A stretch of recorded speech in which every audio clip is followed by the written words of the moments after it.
Hello, my dearest ethnic Armenians around the world.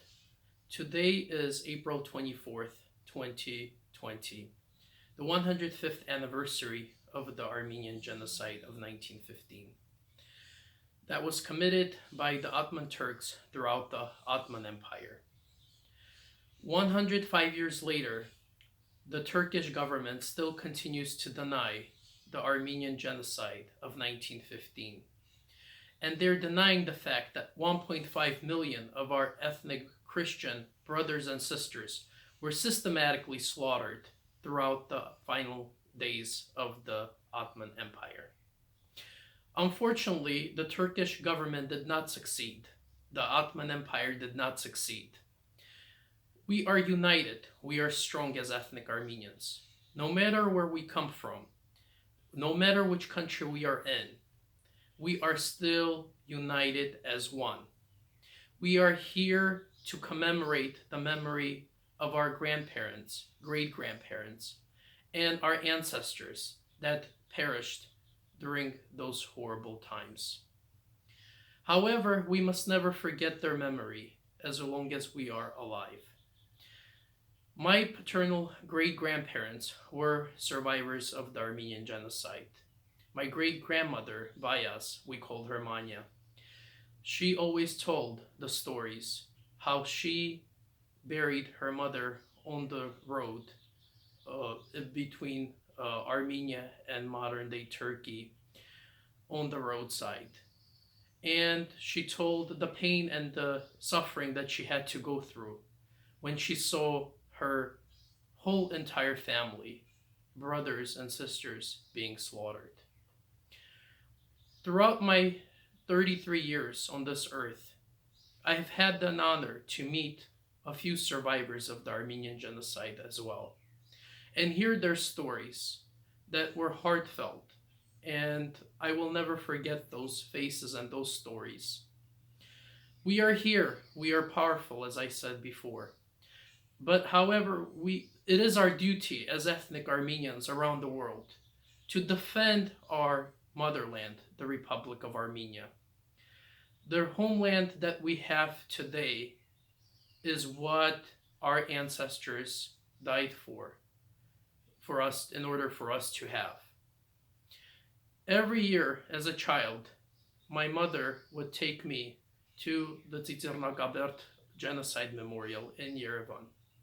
I would lay flowers around the flame, and I will never forget how high those flowers got, and I was such a child that they had to lift me up to put those flowers by the eternal flame.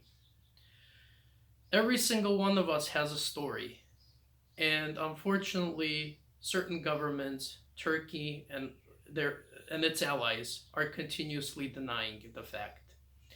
That is why I am grateful, as well as with my fellow ethnic Armenians worldwide, to those governments that have recognized the Armenian Genocide of 1915. And we are encouraging, we are asking that other governments and parliaments around the world that have not recognized the Armenian Genocide yet to do so.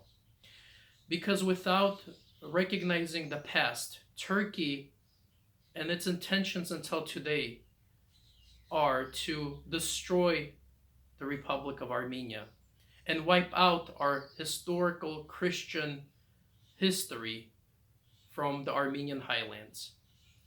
However, we are strong and we will never allow that to happen. That is why I want every single one of you to know that we as ethnic Armenians are ready to defend Armenia, both morally, both financially, militarily, to ensure that Armenia survives. And it will. Many countries, many of our neighbors dreamt of us not to survive. However, we are here. I live in St. Louis, Missouri. I am a politician here in the state of Missouri, a human rights activist as well.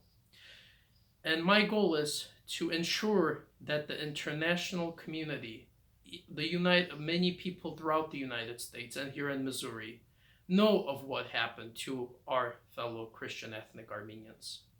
I am here to fight for the defense of our cause, for our interests, and to ensure that other governments and people do not deny our genocide.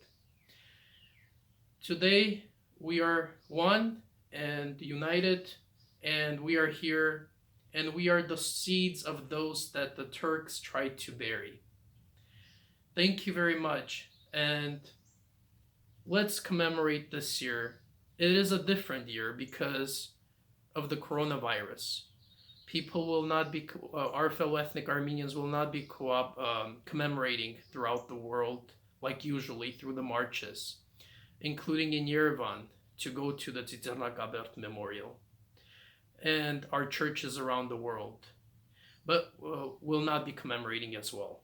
However, we will commemorate within our hearts, and we will never forget, and we will never forgive what has happened to our people.